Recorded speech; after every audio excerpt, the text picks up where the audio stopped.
como temos falado, né? Nós vamos falar um pouco sobre o que nós acreditamos como igreja.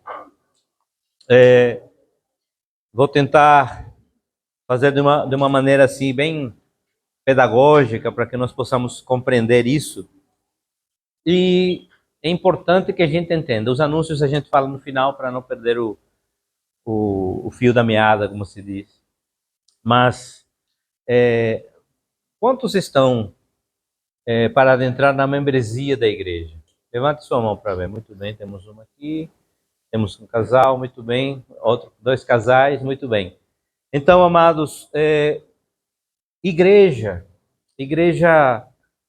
ela é uma instituição que foi fundada por Jesus aqui na Terra. E igreja não tem nada a ver com religião. Igreja não tem nada a ver, agora está uma nova religião, né? Como dizem alguns. Isso é uma nova religião. Religião foi uma palavra que nasceu no seu significado é religare, né? Para fazer uma religação do homem com Deus, mas foi durante anos deturpada.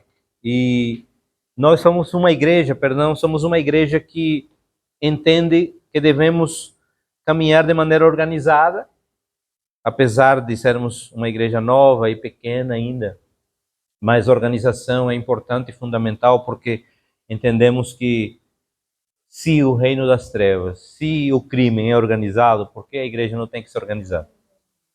Não tem um crime organizado? Né? E a gente às vezes quer andar assim, não, vamos levando, como der. Não. E por isso que nós como igreja, nós temos uma declaração de propósitos.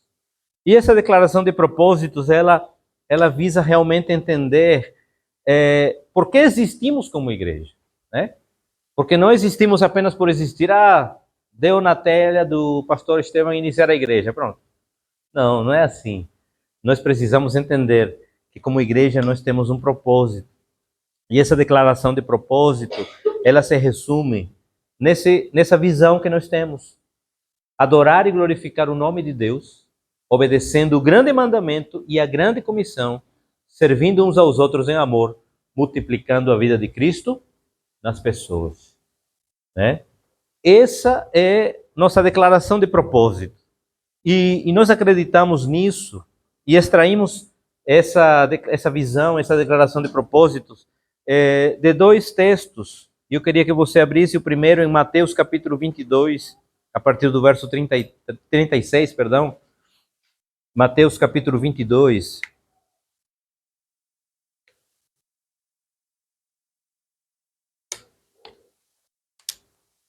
A partir do verso 36.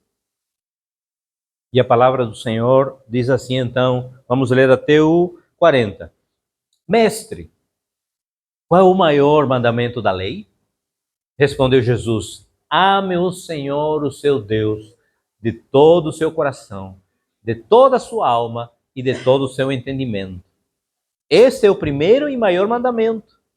E o segundo, semelhante a ele, é ame o seu próximo como a si mesmo. Destes dois mandamentos dependem toda a lei e os profetas. Jesus estava aqui sendo inquirido, perguntado pelos fariseus, pelos discípulos também, e porque eles seguiam muito à risca, né, os mandamentos que Moisés tinha recebido. Eles ainda viviam e vivem, alguns judeus hoje, pela lei mosaica, e Jesus ele vai dizer isso, olha, estou resumindo, esses 10 mandamentos que vocês têm em tábuas de pedra, eu estou reduzindo em 2. Por quê? Porque é importante você entender que os 10 mandamentos, os primeiros 4, eles dizem respeito ao nosso relacionamento com Deus. Mas os outros 6, ao nosso relacionamento com nossos irmãos, com nossos semelhantes. E aí Deus está dizendo, olha, o primeiro de tudo, você tem que amar a Deus sobre sobre sua vida até. Tem que ser de todo o seu coração. Eu me lembro, né, que quando era jovem, eu caminhava. Não tinha carro, era estudante lá no Brasil. Eu caminhava em torno de 6 quilômetros para ir namorar com Célia. Era 6 de ida e 6 de volta. E às vezes eu pegava uma estrada que era meio perigosa, onde de vez em quando eu encontrava alguns corpos lá virados. E eu andava isso, sabe por quê? Era a vontade de estar com a minha amada. E muitas vezes a gente não tem essa mesma vontade para com Deus. É por isso que Deus diz: ame o Senhor seu Deus de todo o seu coração. Ou seja, se possível, caminhe pelo vale da sombra da morte para se encontrar com Ele. E aí é isso que a nossa visão diz: olha, adorar e glorificar o nome de Deus significa deixar de lado os meus próprios interesses e buscar os interesses do alto. E esse entendimento nós extraímos justamente desse texto, mas tem também a grande comissão que está em Mateus 28, versos 19 a 20. Mateus 28, versos 19 a 20. E diz assim: portanto, vão e façam convertidos. É isso que diz na sua Bíblia? Não, a sua Bíblia diz o quê? Tomaram um pequeno almoço hoje? Hoje minha amada, mesmo assim com a mão assim meia... Ela deu um jeito ontem, ela fez uma tapioca para nós. Façam? Vamos lá, 2, 3. Discípulos. Discípulos. Sabe o que significa discípulos? Discípulo é seguidor, discípulo é imitador, discípulo é aquele que anda lado a lado. Isso é discípulos. Nós somos chamados para fazer discípulos, não convertidos. E aí diz então, de todas as nações. De todas as nações. É por isso que ano que vem nós já estamos adentrando na Espanha. Aí você pode dizer assim: pastor é doido, não está cuidando direito da igreja em Portugal, é que quer a Espanha também. Olha, quem cuida não sou eu, é Deus. Aleluia.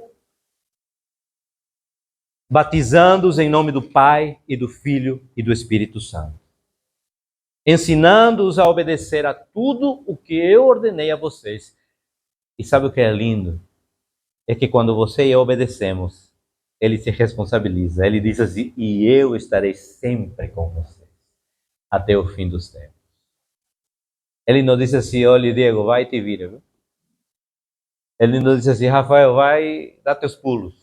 Não, ele disse: olha, você quando for e obedecer, eu estarei com você. Agora, muitos querem que Deus esteja conosco na desobediência. Negativo. Na desobediência, Ele não vai estar conosco. Ele pode até nos livrar, até nos guardar, mas você não vai viver uma vida plena e abundante se estiver na desobediência. Vamos retomar o prumo de Deus para a nossa vida. Então, nós extraímos desses dois textos essa declaração que nós colocamos como visão para ficar um pouco mais clara. Nós precisamos adorar o nome de Deus, adorar e glorificar o nome de Deus, obedecendo o grande mandamento. O que diz o grande mandamento? E vamos voltar aqui para fazer uma mensagem de apelo para a conversão. Estou brincando. O que diz o grande mandamento? Juntos, 2, 3. Ame o Senhor, o seu Deus, de todo o seu coração, com toda a sua alma, com todas as suas forças. E mais? E ame o seu próximo como a ti mesmo. Olhe para seu irmão agora. E diga assim: olhe, a partir de hoje, quando eu olhar para você, é como se estivesse olhando para mim. Quando eu olhar para você, é como se estivesse olhando para mim. Isso, essa é a essência da igreja, amados. Essa é a essência da igreja. Porque a gente olha às vezes para nosso irmão e olha assim meio troncho, né? A gente precisa olhar, eu quero olhar como se eu estivesse olhando para mim mesmo, cada um de vocês. Aleluia. Cada um de vocês, com seus erros, com seus pecados, com meus erros, com meus pecados. Olha, a gente precisa olhar os outros como se a gente estivesse enxergando a gente. Sabe por que a gente tem essa capacidade, digo eu, né?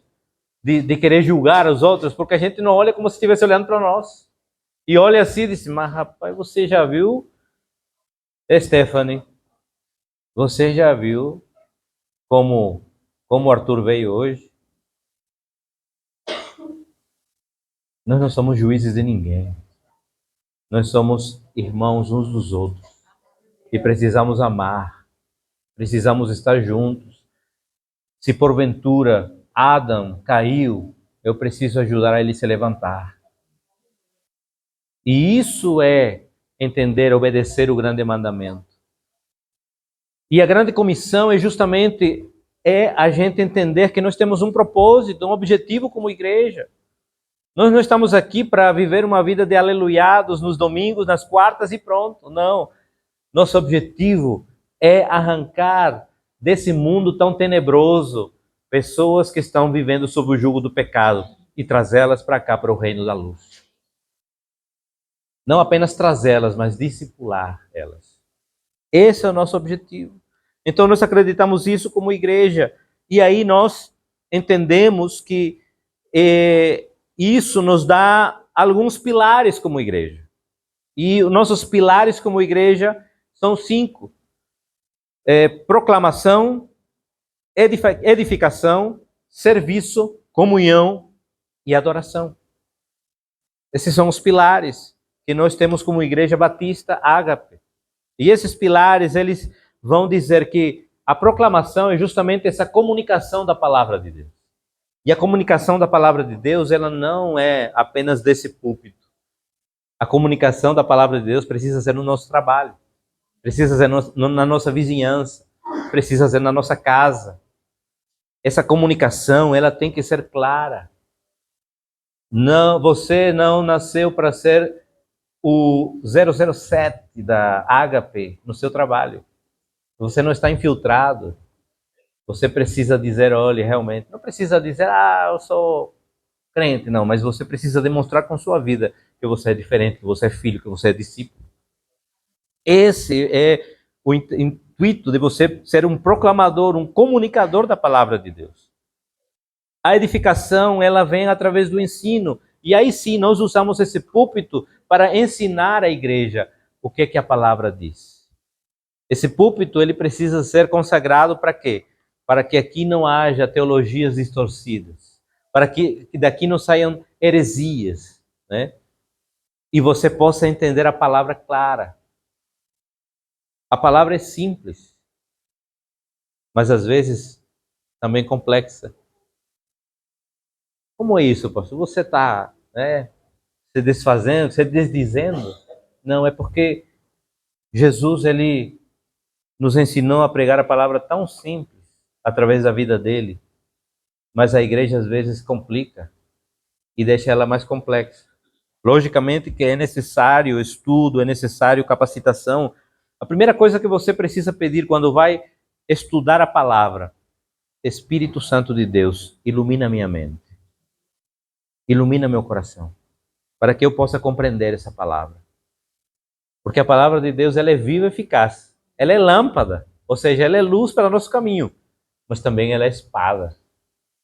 Ela penetra no mais profundo do nosso ser. Sabe o que a espada faz? Corta. Sabe o que a palavra faz? Poda. Vai cortando tudo aquilo que não é bom para nós. Aqueles pensamentos que a gente às vezes tem, aí, Senhor, misericórdia, corta. Vá na palavra, deixa que ele corte.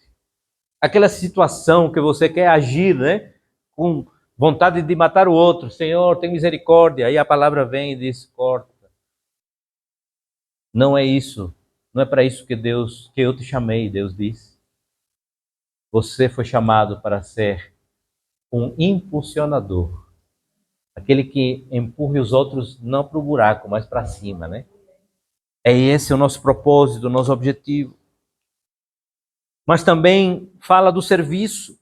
E o serviço não é mais nada do que demonstração do amor de Deus, do amor que nós temos a Deus. Esse é o serviço. Por isso que eu gosto tanto, eu sempre digo, vocês sabem, né, que eu não sou de origem, sou naturalizado brasileiro, mas sou peruano, vivi até os 18, 19 anos no Peru e depois passei muito mais anos no Brasil do que no Peru, mas eu gosto da palavra em espanhol do culto, é serviço. Porque você chega aqui Muitas vezes as pessoas vêm no culto para achar, eu vou ao culto porque eu quero receber. Negativo, nós não viemos, não estamos aqui para receber, nós estamos aqui para oferecer, para servir ao Senhor. Esse é o verdadeiro entendimento de culto, de serviço. Você veio aqui, chegou aqui para oferecer ao Senhor. Como bônus, o Senhor nos dá um refrigério, um manjar através da sua palavra. Mas o nosso intuito principal não é esse. É por isso que eu digo a você, no dia que você estiver em casa dizendo assim, não tenho forças para ir, não dá, não quero, quebrou o carro, aconteceu isso, aí é que você deve ir. Porque quando o carro está bom, porque quando a saúde está boa, é muito fácil a gente vir para o culto. Mas quando as coisas andam contrárias, a gente diz assim, não vou não. Estou falando a verdade ou não? É uma realidade, nós somos humanos, a gente vivencia isso. Então, hoje é tempo da gente entender que nosso serviço é demonstrar o amor de Deus, o amor que Deus teve por nós, demonstrar esse amor como gratidão, mas também servir os nossos irmãos. A equipe de louvor vem, ensaia, por quê? Porque ela tem esse entendimento de servir a igreja. As pessoas são escaladas para ficar na recepção, por quê? É serviço. Tem pessoas agora ensinando os nossos filhos, por quê? Serviço a Deus e depois a nós, como irmãos, como famílias. Mas também temos o outro pilar. O primeiro pilar é proclamação. O segundo, edificação. O terceiro, serviço. O quarto, comunhão. E comunhão, ele fala muito mais do que talvez os momentos das células que nós tínhamos. Nós até, você que nos visita, nós somos uma igreja que trabalha em células, ou chama-se grupo familiar, ou pequeno grupo, ou grupo de casa, não sei, isso aí nomenclatura é nomenclatura. Mas nós trabalhávamos assim, e vamos continuar trabalhando futuramente, mas paramos, por quê? Porque a gente precisou reestruturar. Se a gente quer crescer, a gente precisa se estruturar com qualidade. E não, vamos fazer de todo jeito. Porque senão depois o negócio complica. Chega numa dimensão que a gente não vai ter mais como ter o controle, não o controle das pessoas, mas daquilo que Deus tem para nós. E aí então nós, nas células, nós fazíamos aquele momento de comunhão que era no final, e todo mundo partilhava de algum alimento. E muitos entendem que comunhão é esse momento de partilhar dos alimentos. Não, comunhão é muito mais profundo do que isso. Comunhão é chorar com os que choram. Comunhão é se alegrar com os que se alegram. Comunhão é o que recebi hoje da boleia para chegar aqui. Comunhão é até você chegar e dizer, olha, meu irmão, você está errado, vamos voltar aqui juntos, conta comigo. Isso também é comunhão. Então, muitas vezes a gente coloca a comunhão muito superficial, mas comunhão é importante na igreja, porque essa comunhão nos faz ter um relacionamento mais profundo uns com os outros. Pena que não tivemos essa oportunidade agora no verão, teve muitas mudanças climáticas, mas em nome de Jesus, o próximo verão, se Deus nos permitir, nós vamos fazer mais momentos fora e de comunhão. E agora no inverno, com as reuniões que vamos ter futuramente, de pequenos grupos e grupos familiares, a gente vai também investir nisso.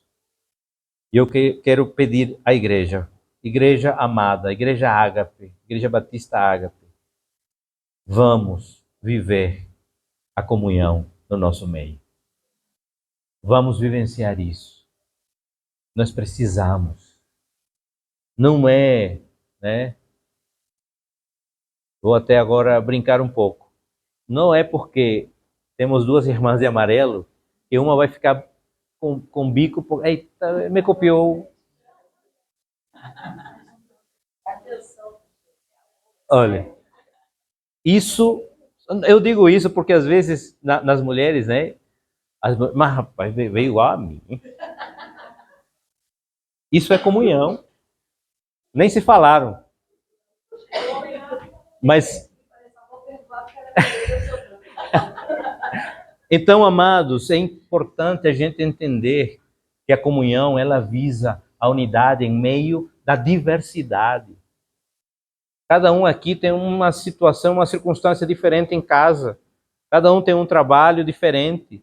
Cada um tem uma criação diferente. Mas em meio a tudo isso, eu preciso entender que, como igreja, a minha visão, a minha vida precisa estar em função de um reino que não é terreno, mas é celestial.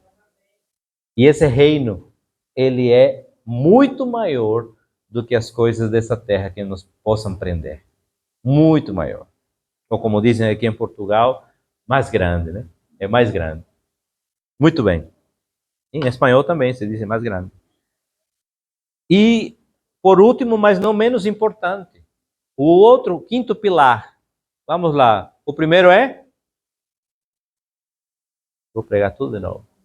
Proclamação. Segundo, edificação. Terceiro, serviço. Quarto, comunhão. E o quinto, adoração. Adoração, então, ela é essa celebração da presença de Deus. Esse momento que a gente está juntos, como família de Deus reunidos aos domingos, né? Nós adoramos. Nós adoramos também quando estaremos nos pequenos grupos ou nas quartas, ou quando você estiver com sua família em casa, você também é um adorador. Adoração não tem nada a ver. A música é uma parte da adoração, mas adoração é muito mais profundo. Adoração é estilo de vida. Adoração diz respeito à nossa gratidão e à nossa disposição de agradar a Deus em toda e qualquer circunstância. Quando você casou com sua esposa, alguns ainda vão casar, né? No altar você prometeu o quê? Na saúde e na doença, na riqueza e na pobreza, né? Na alegria e na tristeza. Às vezes a gente só quer participar dos momentos bons, dos momentos agradáveis. Estava vendo ontem um vídeo, não me lembro bem a temática, mas era assim, que o noivo foi conversar antes com o padre e disse assim: padre, tire as coisas ruins, deixe só as coisas boas. E a gente quer viver assim, não. O próprio Senhor Jesus disse o quê? No mundo tereis aflições. Cada vez que eu me lembro isso, eu agradeço, Senhor, obrigado. No mundo tereis aflições. Carro vai quebrar, salário vai atrasar, emprego pode faltar, vamos ter aflições. Mas, o que Jesus disse? Tem de bom? Por quê? Eu venci o mundo, disse Jesus. Ou seja, todas essas coisas já foram vencidas por mim, disse o Senhor. E vocês são mais do que vencedores em Cristo Jesus. Continuando então, essa é a nossa declaração de propósitos. E eu queria trazer isso para que vocês pudessem entender um pouco. Nós também temos uma declaração de fé. Essa declaração de fé, ela foi extraída da doutrina da Igreja Batista, da Convenção Batista Brasileira, que é minhas origens, mas é uma declaração de uma igreja bíblica tradicional. Logicamente que nós vamos a cada dia entendendo que Deus, aliás, nós não podemos colocar Deus numa caixinha, certo? E às vezes a gente quer, porque eu aprendi assim, tem que ser assim. Não. Deus tem uma formas de fazer diferentes. Às vezes a gente olha e diz, mas como foi isso, né? O que aconteceu? Logicamente, como sempre tenho dito e sempre vou dizer aqui, tudo que acontecer aqui para a glória de Deus tem que ser com ordem e decência. Porque o que passar disso já não é para a glória de Deus. É para a confusão. E Deus não está no meio da confusão. Deus está no meio da ordem e da decência. Tudo tem que ser para a glória de Deus. E a gente precisa estar atentos a isso. Mas nós também temos uma declaração de valores. Todo mundo até aqui está comigo entendendo? Amém? Amém? Muito bem. Passamos a declaração de propósito, né? Nosso propósito. E agora a declaração de valores. Ela fala um pouco sobre aquilo que nós cremos e temos como crenças importantes na nossa vida. E precisamos entender que as crenças, elas não são importantes até serem transformadas em ações, em hábitos, em atitudes. Porque apenas aquilo que eu creio, mas não pratico, é apenas alguma coisa que é uma informação. Mas não, nós não somos uma igreja que quer apenas informação. Nós somos uma igreja que quer viver o que a palavra de Deus tem para nós. E o que nós entendemos então? Nós somos alicerçados no que a palavra nos ensina. Então, esta igreja acredita na sua declaração de valores que a Bíblia, que a palavra de Deus é a nossa fonte de autoridade e alimento diário. Não há outra fonte. Essa é a nossa fonte. Não há aqui, nem haverá, o livro do apóstolo Estevão. Deus me livre. Não. É a palavra de Deus, que é a nossa base. Ela é o alimento. Não existe outro livro. Claro que a gente precisa pesquisar, ler, para pregar aqui, a gente precisa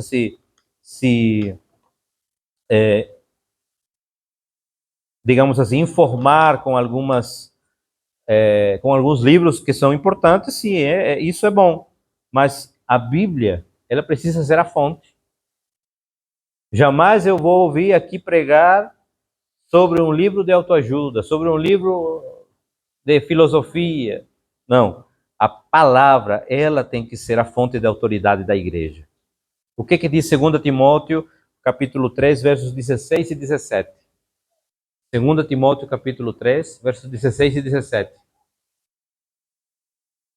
Toda a escritura é inspirada por Deus e útil para o ensino, para a repreensão, para a correção e para a instrução na justiça.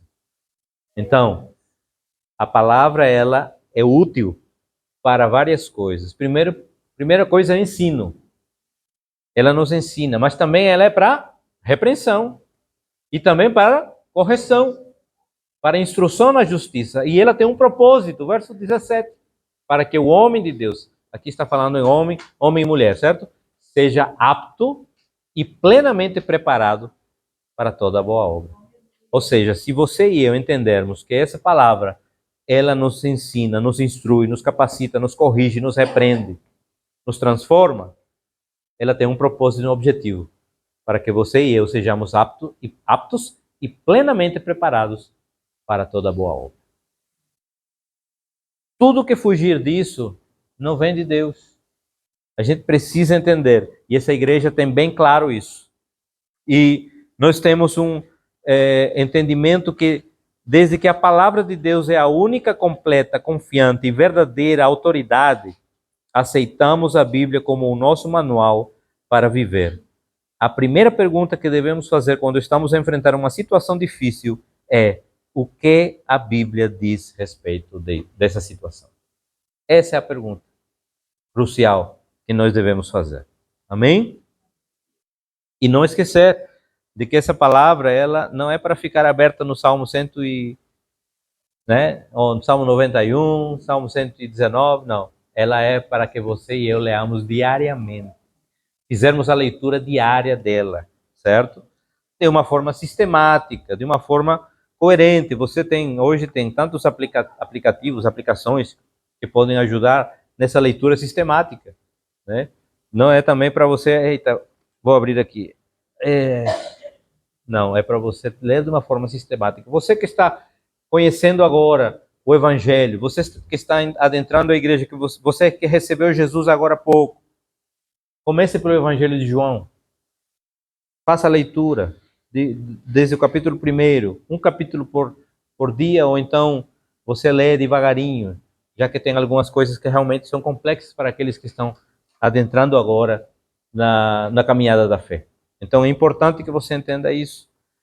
E nós estamos também com alguns dando esse suporte, né? Falando nisso, quantos lembram do casal Tiago e Camila, né? Eles conseguiram, não sei se abriram o café, já abriram, né? Sexta-feira abriram o café, nós estivemos lá na quarta, né? Não, na terça. Na segunda. Na segunda-feira. Na segunda-feira. Fomos visitá-los e eles ficaram tão felizes. Porque, para quem não conhece, eles vieram e estão vindo mais nas quartas, né? Agora ela não consegue vir mais porque já está prestes a ganhar neném, né? Já, e eles, sabe como eles vêm de Vigo para cá?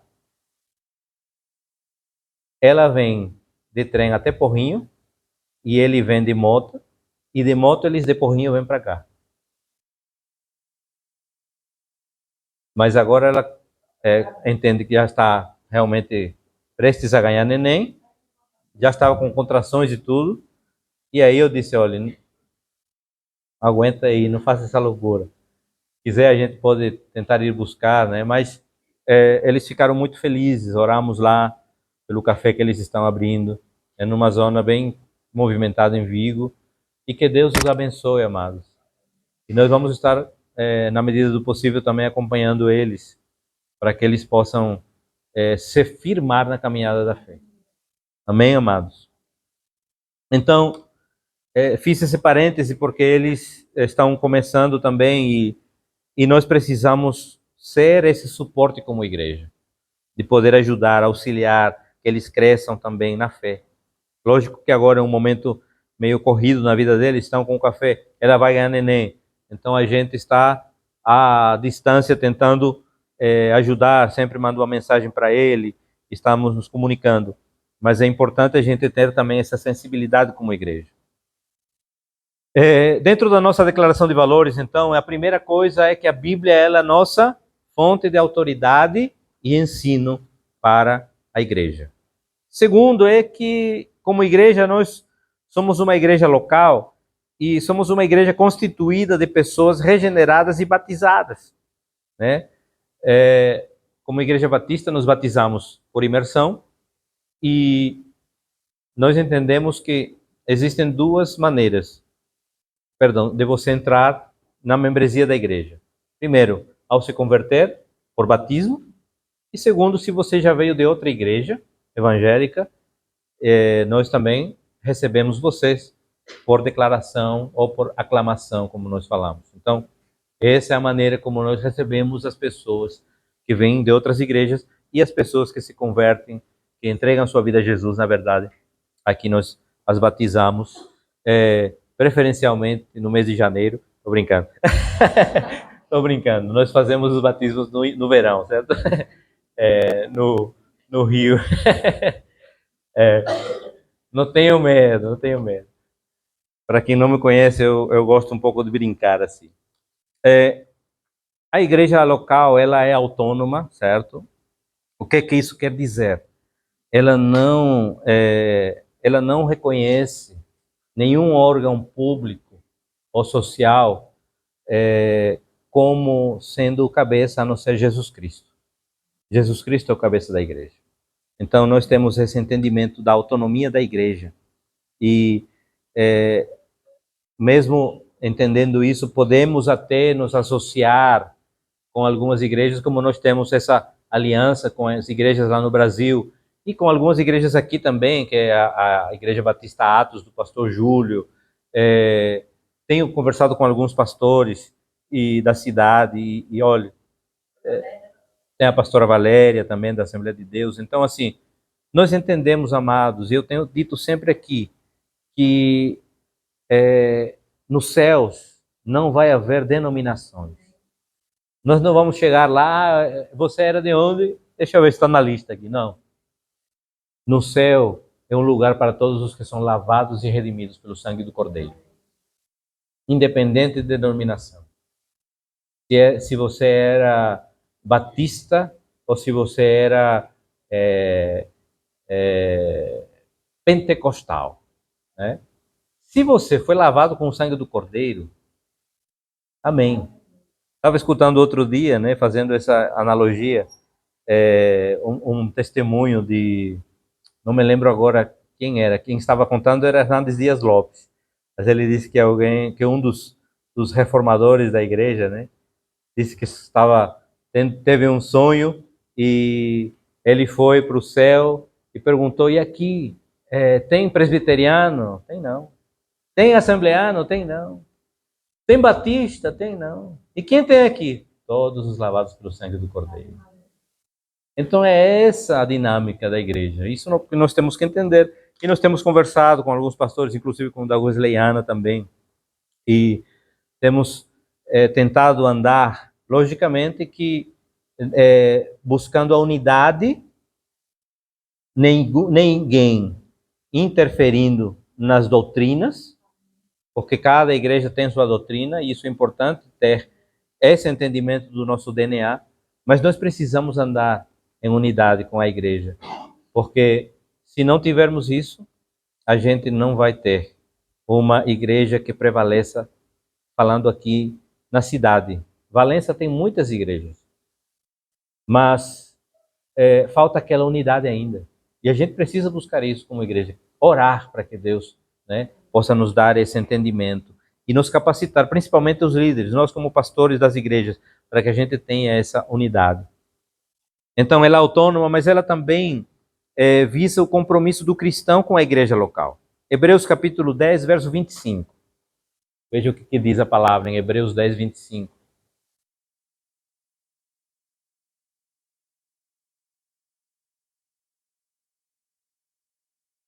Não deixemos de reunir-nos como igreja, segundo costumes de alguns, mas procuremos encorajar-nos uns aos outros.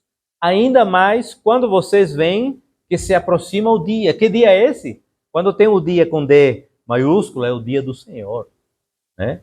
Então, muitos, hoje não, já faz algumas décadas que vem sendo muito comum um termo dentro da igreja, um termo gospel que não deveria nem existir, os desigrejados. Que são os desigrejados? Aqueles que tiveram algum problema na igreja e não querem voltar mais porque dizem, não quero me machucar mais.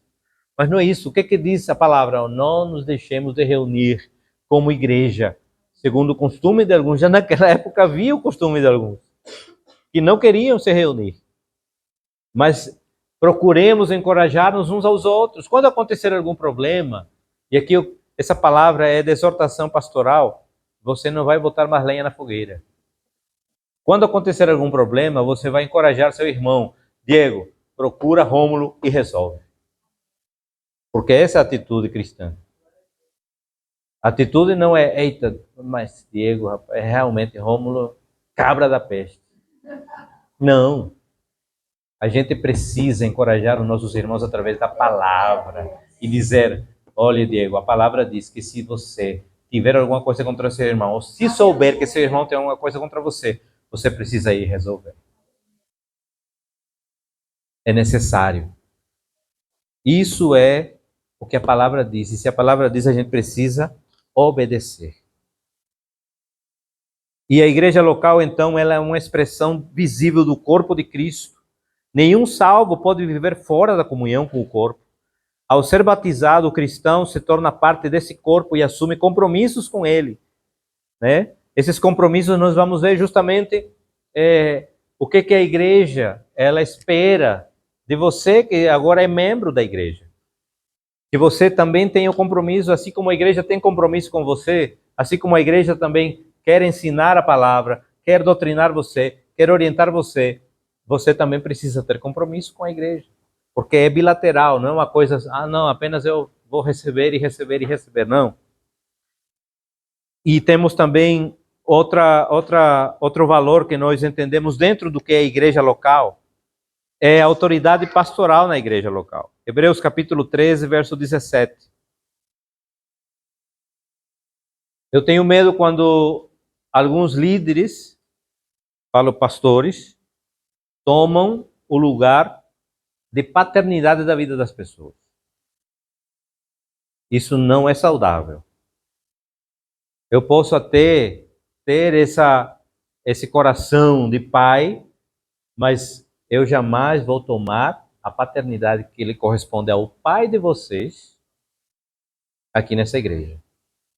Porque tem alguns pastores, e eu já vi isso na minha caminhada cristã, e olha que já vocês sabem que eu nasci na igreja, que exigem os seus membros de chamar de pai. Sim, senhor. Não. Aqui nessa igreja temos um pai, e esse pai é Deus.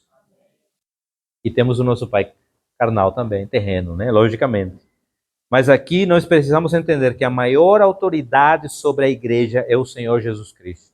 Não uma outra autoridade. Eu posso ter, como sempre digo, uma responsabilidade a mais. E posso, nessa hierarquia, ter até uma autoridade espiritual, mas não além disso.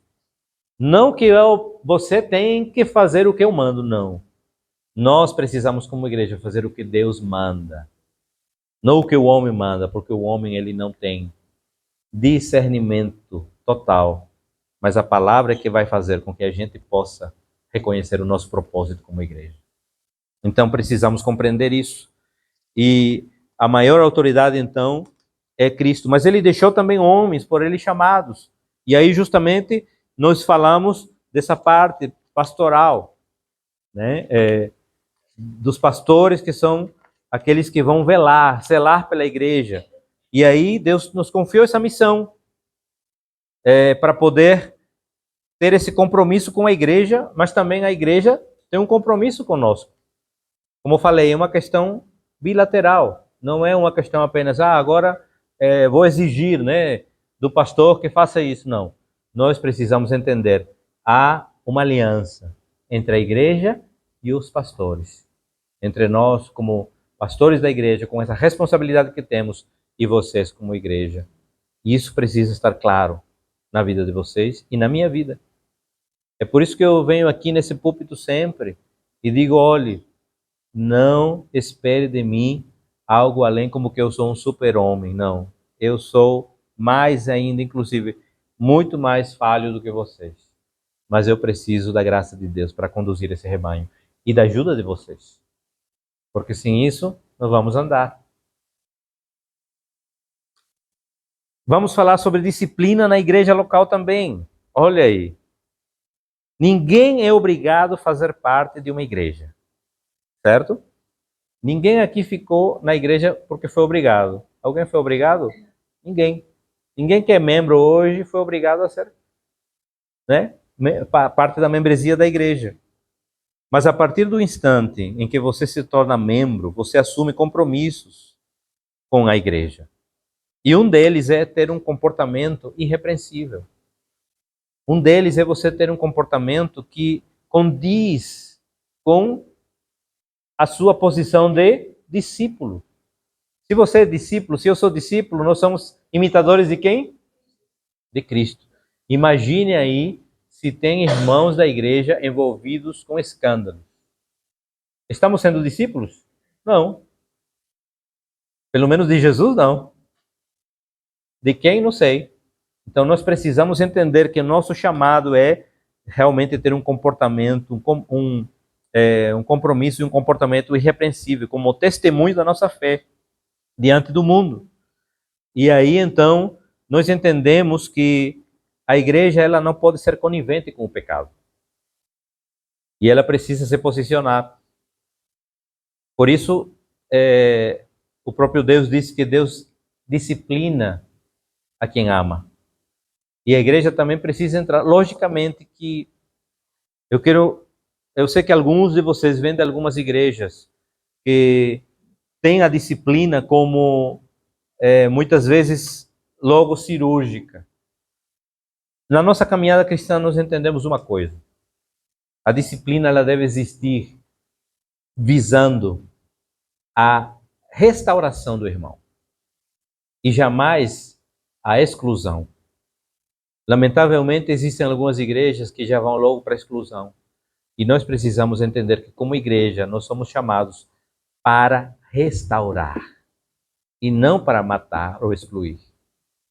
Então, como igreja, a Igreja Batista Ágape entende isso. Então, o que depender de nós, de mim, a gente vai caminhar, claro, até onde seja possível, porque se a pessoa também não quer, a gente não pode carregar no braço. Imagina eu carregando o Arthur. Nem posso carregar, né?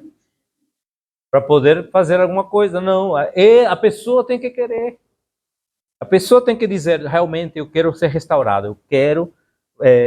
por isso, amados, e quem é discipulado por nós sabe, muitas vezes a gente é duro em algumas situações, mas é porque ama.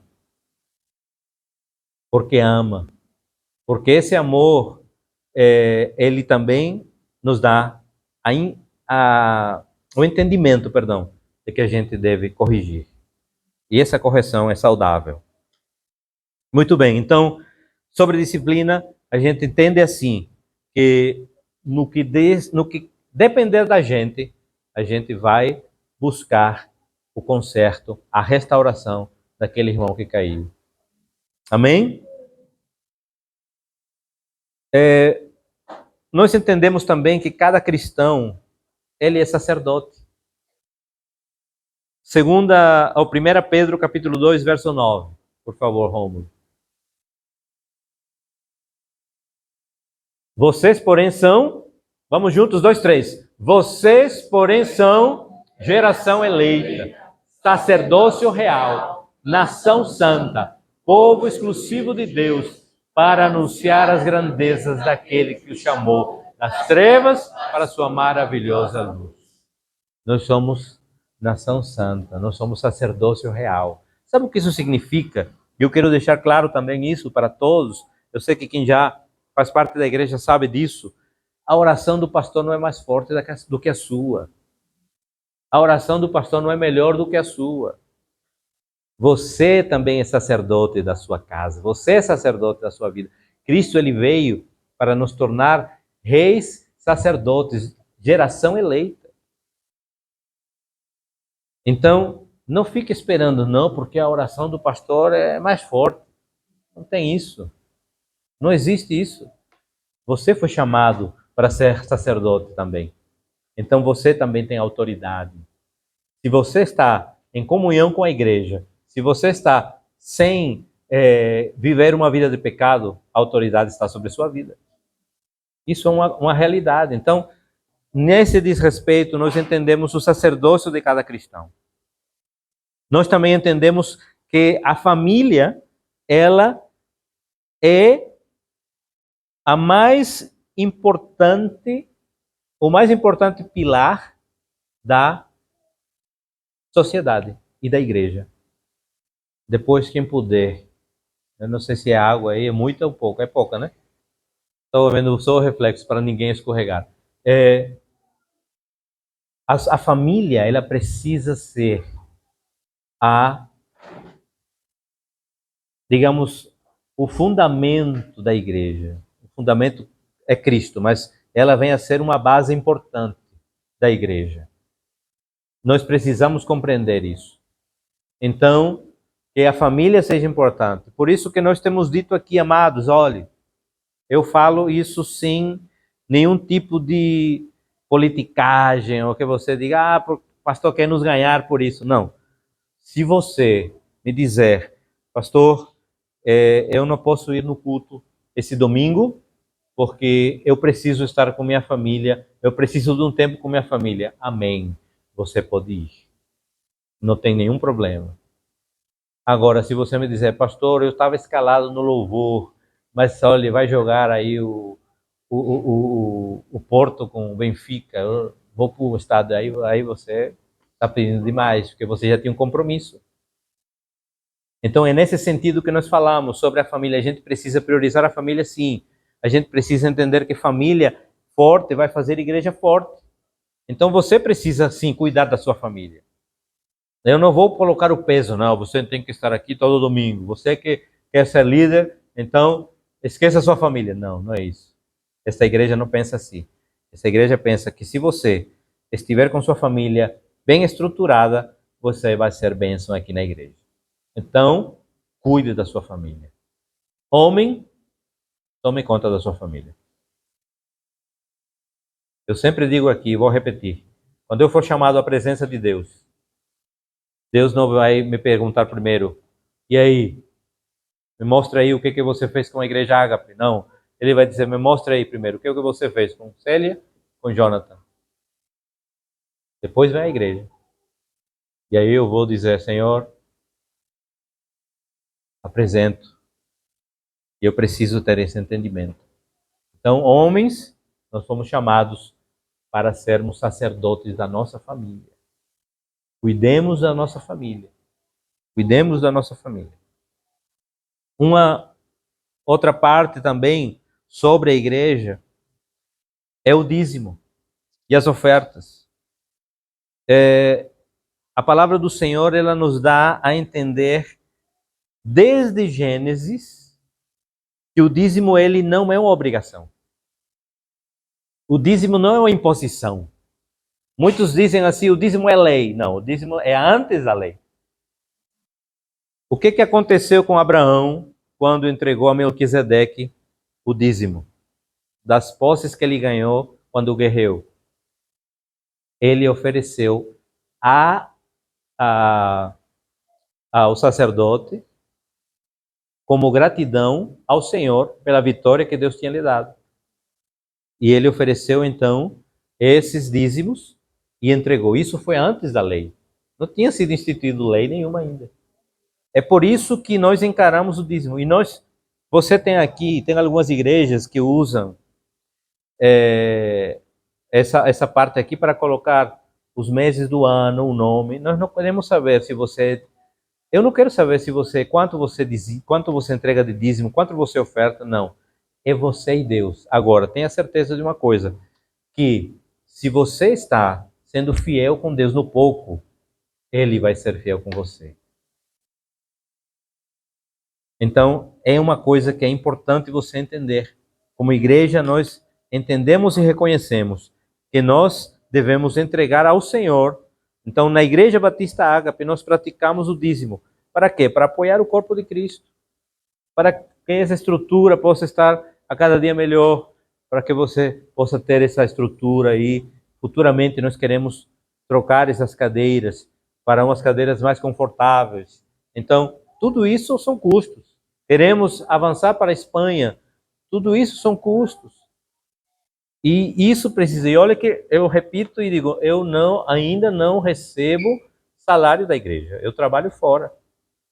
Eu digo ainda porque eu sei que vai chegar o tempo que a igreja vai precisar se comprometer comigo nesse sentido para eu me dedicar completamente. Inclusive quando estiver aqui, quando estiver em Espanha, em outros lugares. E aí eu vou precisar realmente ter essa dedicação total. E orem por mim, vocês sabem, né, que eu estou trocando aí, trocando não, assim, saí de um, estou procurando outro, e eu sei que Deus vai abrir as portas de um trabalho, mas eu sei também que a minha esperança, a minha dependência está no Senhor. Não está na igreja, não está no trabalho, não está no homem, não. Senhor, o Senhor vai abrir as portas. Então Ele vai abrir as portas.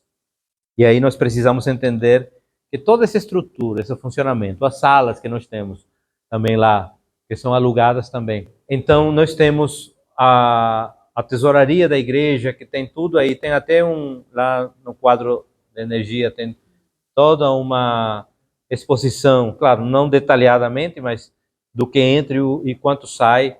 Então assim, nós temos esse cuidado de poder também prestar contas. E se você quer contas, você que é membro e tem esse direito, fale com Érica, fale com Miriane, que não veio hoje, mas fale com Érica, que está aqui, é a menina amarela, né?